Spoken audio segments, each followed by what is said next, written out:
Hello students, हम लोग अपने रिलेशन एंड फंक्शन के टॉपिक में फंक्शन टॉपिक को डिस्कस कर रहे थे, जिसमें से कि हमने लगभग 80% तक फंक्शन को डिस्कस कर लिया है और लास्ट में बचा है कंपोजिशन ऑफ फंक्शन। आज उसको डिस्कस करेंगे आज के इस वीडियो लेक्चर में।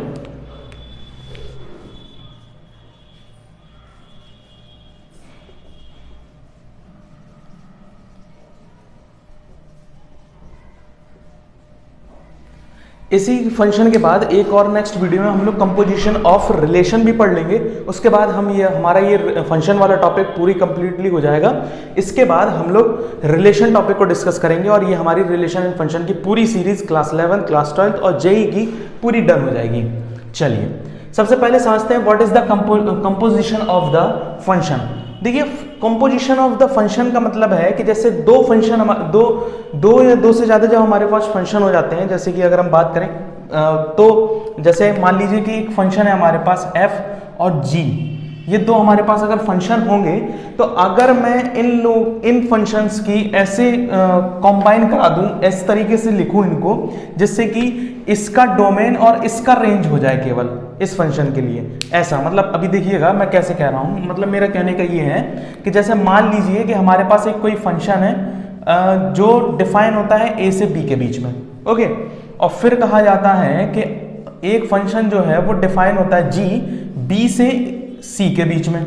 तो अगर आप एक कॉमन चीज देखें तो फंक्शन a जब डिफाइन हो रहा है तो उसमें b आ रहा है और जब फंक्शन g डिफाइन हो रहा है तो उसमें भी b आ रहा है। इसका मतलब इनमें रिलेशन एक आएगा जिसे हम बोलते हैं कॉम्पोजिशन ऑफ फंक्शन।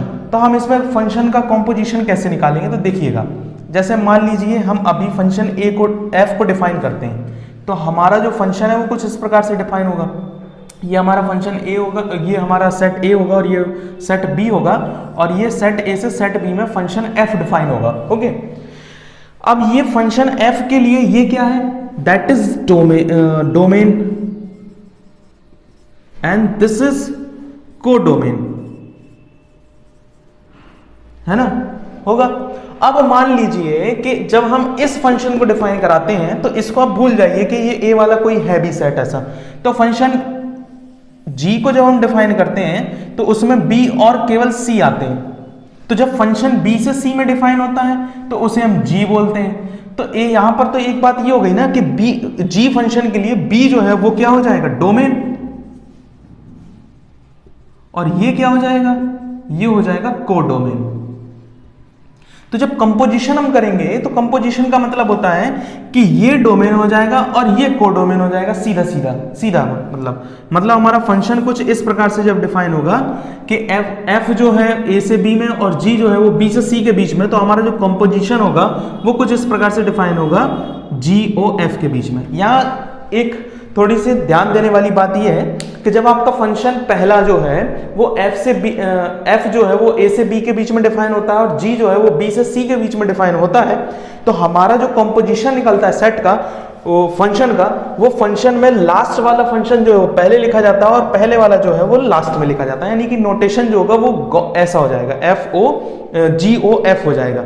अगर ये फंक्शन थोड़ा सा चेंज हो जाए, यानी कि मान लीजिए यहाँ g हो जाए यहाँ f हो जाएगा, तो ये चेंज हो जाएगा किसमें, ये हो जाएगा FOG में। यानी कि आपको केवल इतना ध्यान रखना है, जो पहले है उसको बाद में लिखना है और जो बाद में उसको पहले लिखना है। अभी हो सकता है कि आपको ये क्लियर ना हो, तो हम लोग थोड़ा सा एग्जाम्पल से समझते हैं पहले इसको, है ना, एग्जाम्पल के थ्रू समझते हैं। देखिए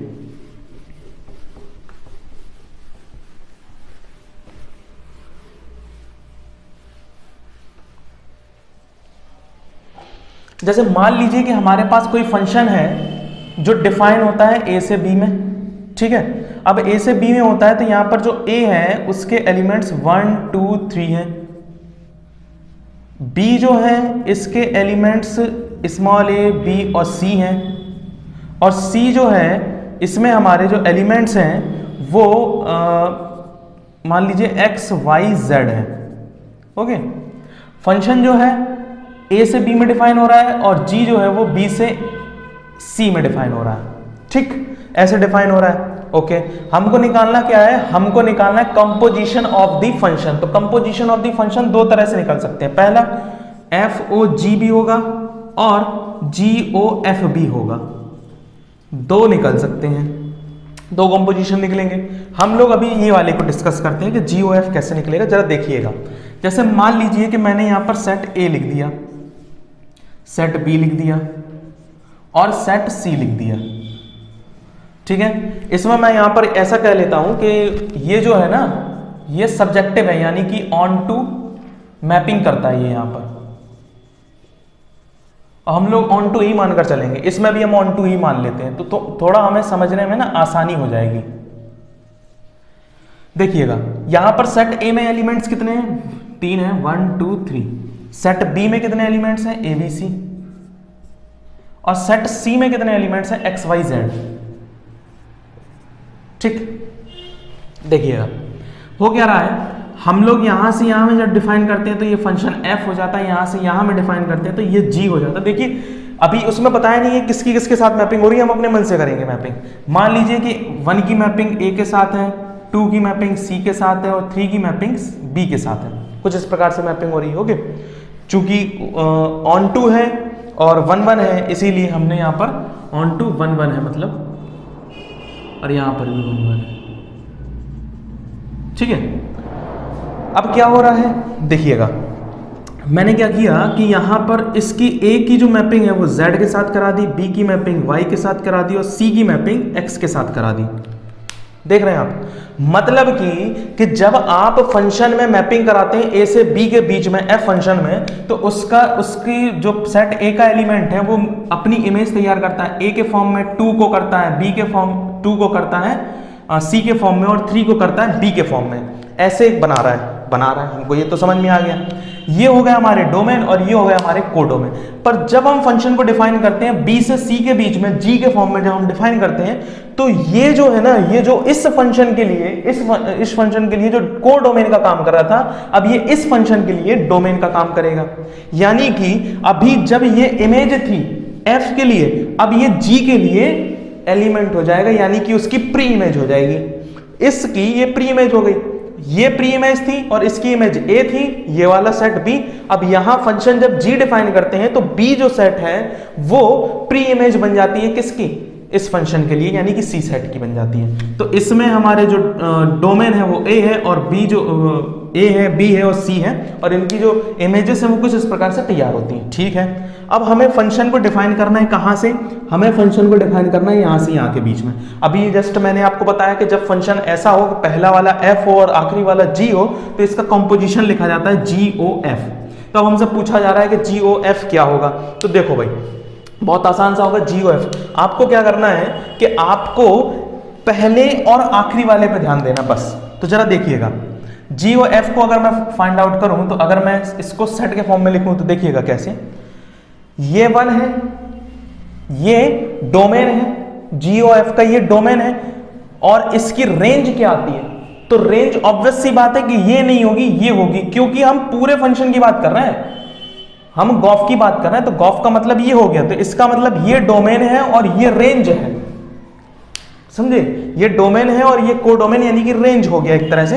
तो मैंने ये वाला जो है वो हमारा डोमेन हो जाएगा F से, और हमारी जो रेंज बनेगी वो यहाँ से A जाती है, A से Z जाती है। इसका मतलब इसकी जो मैपिंग होती है, डिफाइन होती है, वो A से लेके Z के बीच में हो रही है डिफाइन, ऐसे मतलब इसका कोई रोल ही नहीं रहा फिर बीच में, इसको हम लेंगे ही नहीं। फिर इसी तरीके से अगर मैं 2 को देखूं तो 2 को डिफाइन, 2 हो जाता है डोमेन, और इसका रेंज क्या बन जाता है, इसका रेंज बन जाता है X। इसी तरीके से अगर हम इस वाले फंक्शन में इसकी बात करें तो ये हो जाता है 3 डोमेन, और फिर इसकी रेंज क्या हो जाती है, ये B, और B से जाती है Y, यानी कि ये Y इसकी रेंज हो जाती है। ऐसे समझ में आया, ये है फंक्शन का नोटेशन, मतलब ये जो गॉफ निकला है ये निकलेगा हमारा। आई होप आपको अभी क्लियर हुआ होगा। एक सवाल लेते हैं फिर इसके बाद समझते हैं इसको। देखिएगा हमारे सवाल में क्या कह रहा है, कह रहा है कि 3 हमारे पास सेट दिए गए हैं A, B, C। Function F जो है वो A to B में डिफाइन होता है, फंक्शन G जो है वो B से C के बीच में डिफाइन होता है। तो आप गॉफ निकालिए, कैसे निकालेंगे, ठीक है। चलिए, और यहाँ पर फंक्शन भी दिया गया है, मतलब ये बता रहा है कि ये डोमेन है, ये रेंज है, ये डोमेन है, ये रेंज है। मतलब अभी देखिएगा हम ना इसको उसमें बना के देखेंगे ग्राफ में, देखिए कैसे। जैसे मान लीजिए हमारे पास पहला है, ये है हमारा सेट A, ये हमारा set B, and that is set C. Set A में कितने एलिमेंट्स हैं हमारे पास? 4 हैं, 1 2 3 4। सेट बी में भी 4 हैं, ए बी सी डी, और इस वाले में 3 हैं, एल एम एन। ठीक है, देखिएगा फंक्शन जो है एफ जो है वो ए से बी में डिफाइन होता है, इसका मतलब ऐसे। और दिया कैसे गया है? दिया कुछ इस प्रकार से गया है कि ये डोमेन है और डोमेन की जो मतलब जो प्री इमेज ये है और ये इमेज ये है, मतलब ये डोमेन है और ये रेंज है। तो यानी कि 1 की मैपिंग किसके साथ हो रही है? ए के साथ, ये हो गया। 2 की मैपिंग सी के साथ, जैसी मैपिंग कह रहा है वैसी आप कर दीजिए। 3 की मैपिंग बी के साथ ऐसे, 4 की मैपिंग ए के साथ, ये हो गया। फिर देखिए G कैसे डिफाइन होता है? G डिफाइन होता है B से C के बीच में। B से C के बीच में G को डिफाइन किया जाता है, यहां किया जाता है G को डिफाइन। फिर A की मैपिंग एक L के साथ यहां कर दीजिए, B की मैपिंग L के साथ यहां कर दीजिए, C की मैपिंग M के साथ यहां कर दीजिए, और D की मैपिंग भी M के साथ यहां कर दीजिए। ये हो गई मैपिंग। ठीक, हमको क्या निकालना है? हमको निकालना है गॉफ। और गॉफ किसे बोलते हैं? हम इसको बोलते हैं ऐसे, direction, that is gof. Last वाला पहले और पहला वाला लास्ट में। अब देखिए गॉफ कितना इजी है, GOF निकाल रहे हैं हम लोग। देखिएगा मैंने आपको बताया गॉफ में भी वही लिखते हैं, ये domain and that is range हमारे लिए। इसी इसमें से रेंज निकलेगा, मतलब को डोमेन है ये, इसमें से ही रेंज निकलेगी। देखिएगा क्या कर रहे हैं हम लोग, 1 को लिखिए, 1 प्री इमेज है तो इसकी इमेज कहां है? तो इसकी इमेज ये ऐसे और ये ऐसे से यहां पहुंचती है, यानी कि L है, तो 1 की L हो गई, ऐसे लिख दिया। फिर उसके बाद 2 की पूछ रहा है, तो 2 C पर जाता है और C किस पर जाता है? M पर जाता है, तो ये हो जाएगा 2M। फिर 3 पर, 3 कहां पहुंचता है? B पर, यानी कि, और B पहुंचता है L पर, तो यानी कि 3 की किसके साथ बन रही है? L के साथ। 4 A पर जाता है और A कहां पहुंचता है? L पर, तो इसका मतलब ये हो जाएगा 4L। समझे? इसका मतलब जो हमारा गॉफ निकला है उसका जो डोमेन है, मतलब अगर हमसे पूछ ले सवाल में तो वो भी आप लिख लीजिए कि डोमेन जो होगा किसका? Domain of gof. ठीक है, डोमेन ऑफ गॉफ क्या होगा आपका? ये हो जाएगा 1 2 3 एंड 4, ये आपका डोमेन है। और अगर आपसे पूछ ले को डोमेन, चलो रेंज पूछ लेगा, को डोमेन काहे को पूछेगा? रेंज पूछ ले, रेंज ऑफ गॉफ, गॉफ की रेंज क्या होगी? तो रेंज हमारी ये होंगे L M, रिपीट नहीं कर सकते, तो L और M हमारी रेंज हो जाएगी। क्योंकि देखिएगा N ना लास्ट में खाली जा रहा है, तो ये पूरा L M N हो गया आपका कोडोमेन, और ये हो जाएगी L M आपकी हो जाएगी रेंज, क्योंकि यही मैपिंग में पार्टिसिपेट कर रहे हैं या इमेजेस हैं ये किसी की। आई होप अभी आपको क्लियर हुआ होगा। बिल्कुल सिमिलरली इसी तरीके से ना रिलेशन का भी होता है, इसलिए मैंने इसको थोड़ा ज्यादा एक्सपेंड करके बताया कि आपको ये क्लियर हो जाए। तो रिलेशन वाले में मैपिंग में कंपोजिशन करेंगे तब आपको दिक्कत नहीं होगी। अब आते हैं जो आपके बोर्ड एग्जाम में अगर आप प्रिपेयर कर रहे हैं, तो बोर्ड एग्जाम में जो सवाल आते हैं वो इस तरह के भी आ सकते हैं, पर जो मेनली आते हैं वो फंक्शन दे के आते हैं। उसमें कैसे समझेंगे? देखिएगा फंक्शन को अगर आप ऐसे समझ रहे हैं ना तो बहुत ज्यादा इजी होगा समझना। ऐसे अगर आप ग्राफ के द्वारा समझेंगे तो बहुत ज्यादा इजी तरीके से समझ में आ जाता है। तो हम लोग उसको पहले ग्राफ से समझेंगे, उसके बाद हम उसको निकाल कर भी देखेंगे गॉफ और फॉग कैसे निकल रहा है, वो इजी है। चलिए देखिए हमने यहाँ पर एक सवाल ले लिया है। यहाँ सवाल में क्या कह रहा है, इसी तरीके के बोर्ड एग्जाम में सवाल आते हैं देखिएगा, और ये बहुत इजी लेवल के होते हैं। कह रहा है कि फंक्शन fx जो है वो x² है, फंक्शन gx जो है वो x+3 है, जिसमें x जो है वो बिलोंग करता है रियल नंबर को। ठीक है, इसमें आपको गॉफ और फॉग ये निकालना है। देखिएगा कैसे निकलेगा। देखिए बहुत आसान होता है, इसमें कुछ नहीं करना है। जैसे अगर आपसे पूछा जाए कि गॉफ x निकालिए, तो इसका मतलब ये होता है कि g और ब्रैकेट के अंदर ये जो ऑफ है ना, ये ऑफ ओ जो बना है ये ऑफ है, इसका मतलब g का फंक्शन कौन? fx, तो fx कर दीजिए बस ऐसे, मतलब ये यहाँ पर ब्रैकेट लगा दीजिए और ये s के साथ x आ जाएगा। fx की वैल्यू क्या है हमारे पास? fx की वैल्यू दी गई है हमको x², तो यहाँ रख दीजिए x²। अब ये हमारा बन गया gx। तो इसका मतलब अगर आपको ये निकालना है तो इसके लिए आपको x की जगह क्या रखना होगा? x², यानी कि you have to substitute the x² to the x, मतलब आपको x के प्लेस पर क्या करना होगा? x² सब्स्टिट्यूट करना होगा। तो मैं यहाँ पर क्या है, gx जो है तो जी एक्स जो है वो एक्स प्लस थ्री है, तो इसका मतलब जी एक्स स्क्वायर क्या हो जाएगा, एक्स स्क्वायर प्लस थ्री। तो ये हमारा निकल आएगा गॉफ एक्स। ओके, ये हमारा निकल कर आएगा गॉफ एक्स। अब जरा इसको ग्राफ पे समझते हैं पहले, देखो क्या हो रहा है।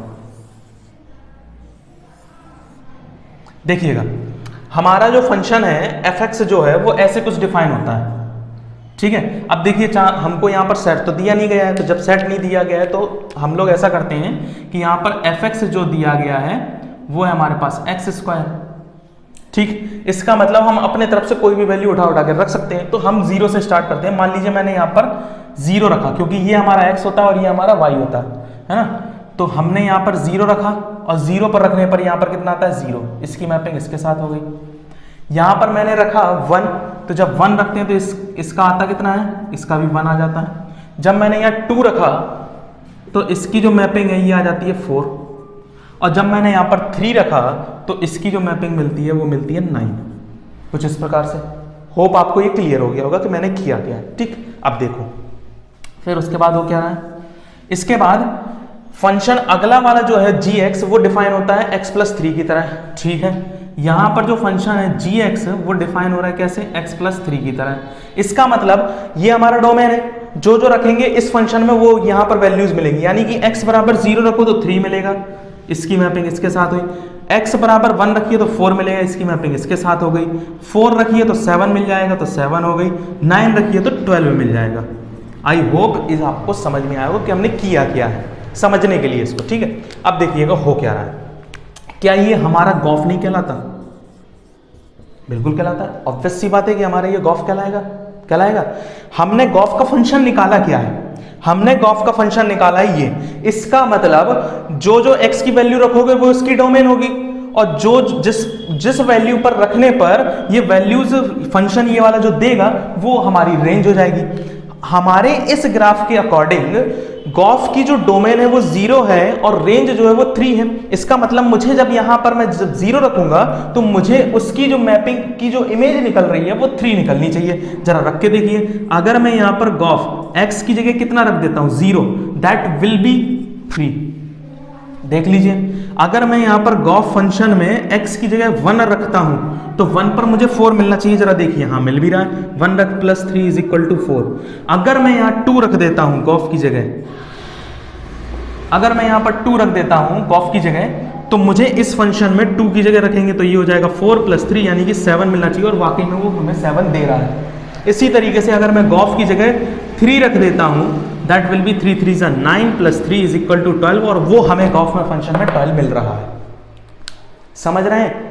मतलब आप बेसिक कंसेप्ट को इसके पकड़िए कि आखिर ये कंपोजिशन ऑफ फंक्शन है क्या। ये जो बीच वाला है ना, ये कुछ नहीं है, ये मीडिएटर है जो इनको मिलाता है, बस और कुछ नहीं है।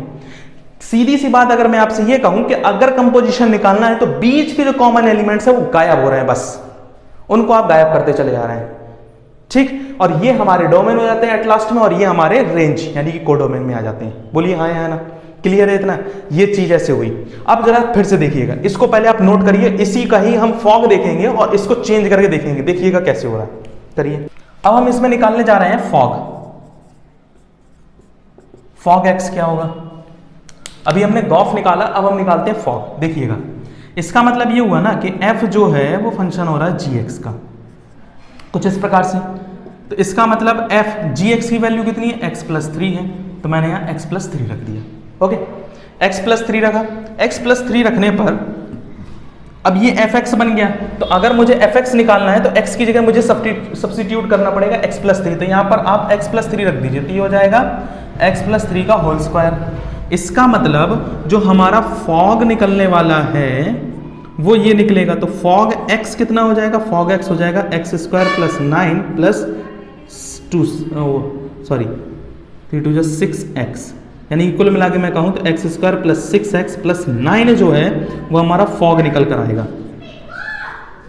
ठीक है, ये हमारा फॉग निकला। आंसर तो यहीं खत्म हो जाएगा, पर हमको तो बेसिक समझना है इसका। देखिएगा कैसे हो रहा है।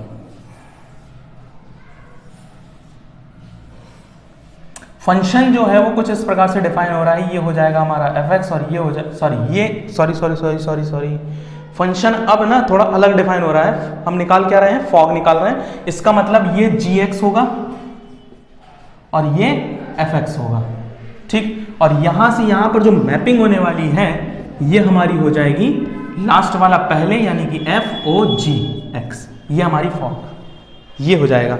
अब देखिएगा करना क्या है हमको, हम पहले कर रहे हैं यहाँ पर वैल्यूज रख रहे हैं, मतलब जो फंक्शन हमारा gx जो डिफाइन हो रहा है, gx जो डिफाइन हो रहा है वो कुछ इस प्रकार से हो रहा है x+3 में। इसका मतलब मैं यहाँ पर जो जो वैल्यू रखूँ और उसका वैल्यू फंक्शन में रखने पर जो मिलेगा वो उसकी इमेजेस कहलाएंगी। तो यहाँ पर 0 रखिए तो आपको 3 मिलता है, यहाँ 1 रख दीजिए तो आपको 4 मिल जाता है, यहाँ 2 रख दीजिए तो आपको 5 मिल जाता है। बस 3 ही लेकर चलेंगे,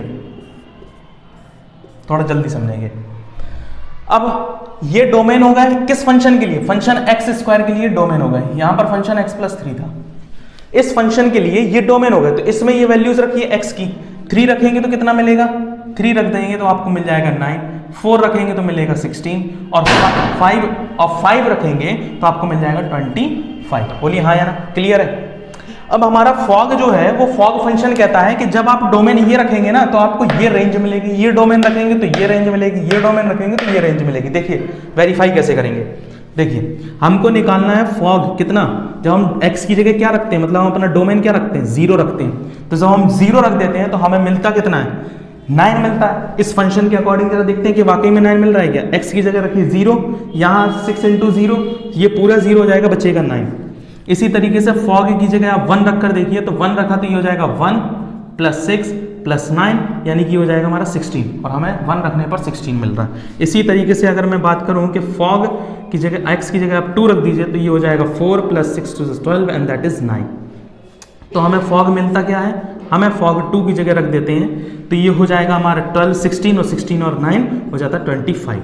देखिए यही सारी वैल्यूज हमको मिल रही हैं आई थिंक वहां पर।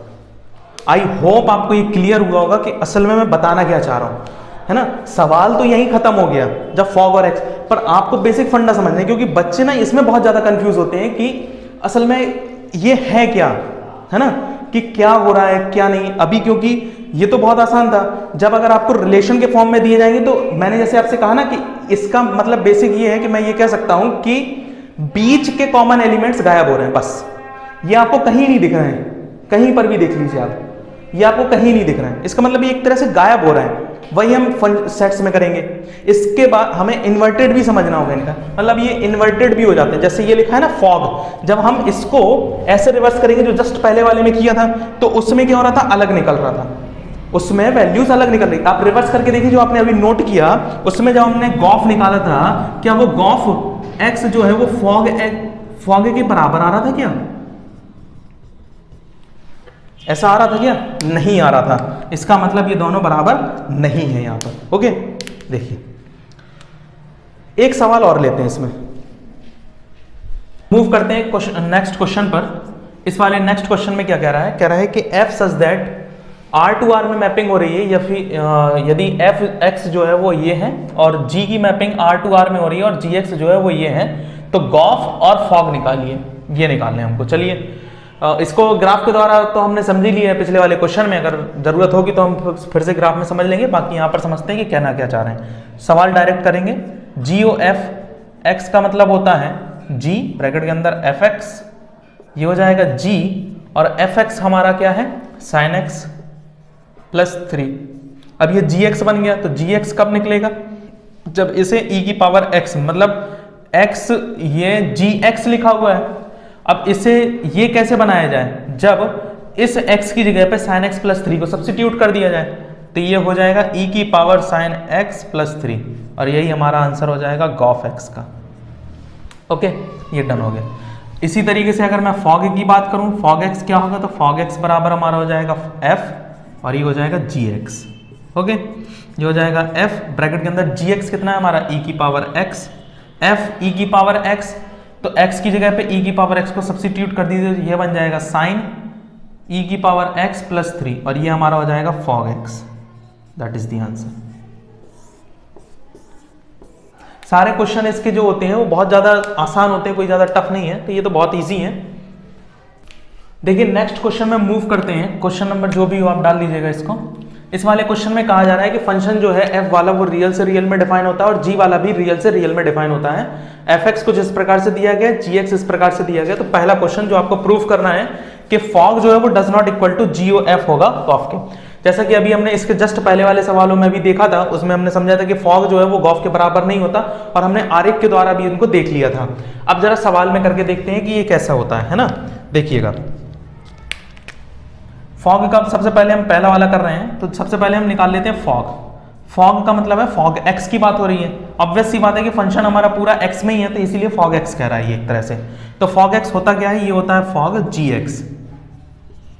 तो ये f और gx की वैल्यू हमारी क्या है, x² + 2। अब हम इसको कैसे डिफाइन करेंगे, x की जगह पर x² + 2 सब्स्टिट्यूट कर देते तो ये हो जाएगा 2 ब्रैकेट के अंदर x² + 2 and that will B 2x² + 4। ये हो जाएगा हमारा फॉग x। फिर इसके बाद हम निकालेंगे गॉफ x का मतलब होता है g और fx। fx कितना है हमारा, fx है हमारा 2x। अब ये gx कैसे सब्स्टिट्यूट होगा, यदि x की जगह पर आप 2x रख देंगे तो ये हो जाएगा 2x का whole square + 2 that will be 4x² + 2।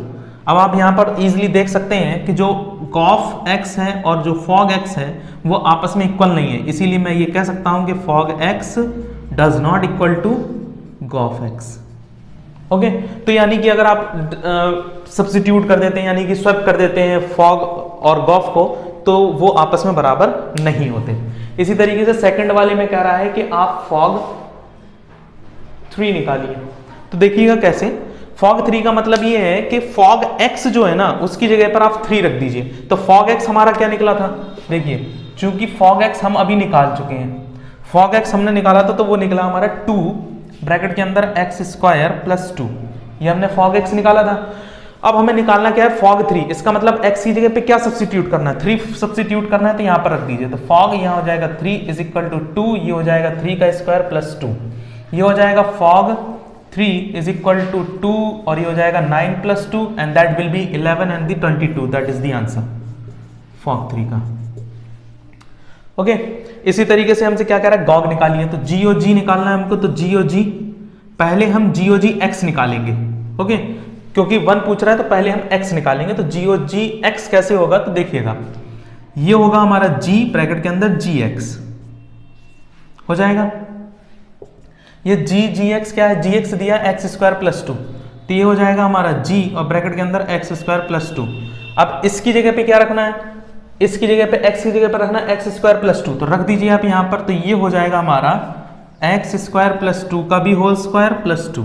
देखिएगा इसी को उठा के x की जगह रख देते हैं, सब्स्टिट्यूट हो जाता है तो वो उसकी वैल्यू मिल जाती है। तो हो जाएगा x⁴ प्लस, चाहे इसको सॉल्व मत करिए, इसको ऐसे ही छोड़ दीजिए, क्योंकि हमें क्या निकालना है, ये हमारा निकला गॉग x।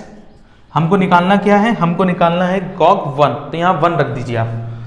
x की जगह पे सब्स्टिट्यूट कर रहे हैं हम लोग 1, तो ये हो जाएगा 1 का स्क्वायर + 2 और ये इसका whole square + 2 and that will be 3 का square + 2 and that is 11। Gog 1 ये हो गया। गॉग फॉग वाले में जो सवाल है वो किस मोस्टली ज्यादा से ज्यादा जो होंगे ट्रिग्नोमेट्रिक फंक्शन होंगे, लॉगमेट्रिक फंक्शंस होंगे, इसके अलावा और कुछ नहीं होगा। बेसिक फंडा जो है वो उनका यही है। न्यूमेरिकल्स में ग्राफ के द्वारा आपको जरूर समझना होगा, क्योंकि बहुत कंफ्यूजिंग होती है ये चीजें कि हम कर क्या रहे हैं असल में। तो उसको ना ग्राफ के द्वारा आप समझ लीजिए कि अगर कठिन से कठिन सवाल भी अगर हमारा बन जाता है तो हम इजिली ग्राफ के द्वारा उसको समझ सकते हैं, अगर आपको इनमें दिक्कत होती है। बाकी तो करना हमको ऐसे ही है। ओके, होप आप लोगों को ये समझ में आ गए होंगे जितने भी क्वेश्चंस थे। इसके बाद हम इनके इनवर्स को अगली वीडियो में डिस्कस करेंगे कि इनके इनवर्स वाले फंक्शंस का हम गॉग फॉग कैसे निकाल सकते हैं। अगर आपको ये वीडियो पसंद आई हो और तो इसको लाइक करिएगा, चैनल पे नए हो तो चैनल को सब्सक्राइब कर लीजिएगा। और अगर आप हमारे चैनल पे और भी इसके फंक्शन एंड रिलेटेड टॉपिक्स को देखना चाहते हैं तो हमने पूरा फंक्शन अभी कवर कर लिया है, तो आप उसकी वीडियो जो है उसकी लिंक उसकी जो प्लेलिस्ट है वो आपको डिस्क्रिप्शन में मिल जाएगी, तो आप वहाँ से उसको एक्सेस कर लीजिए।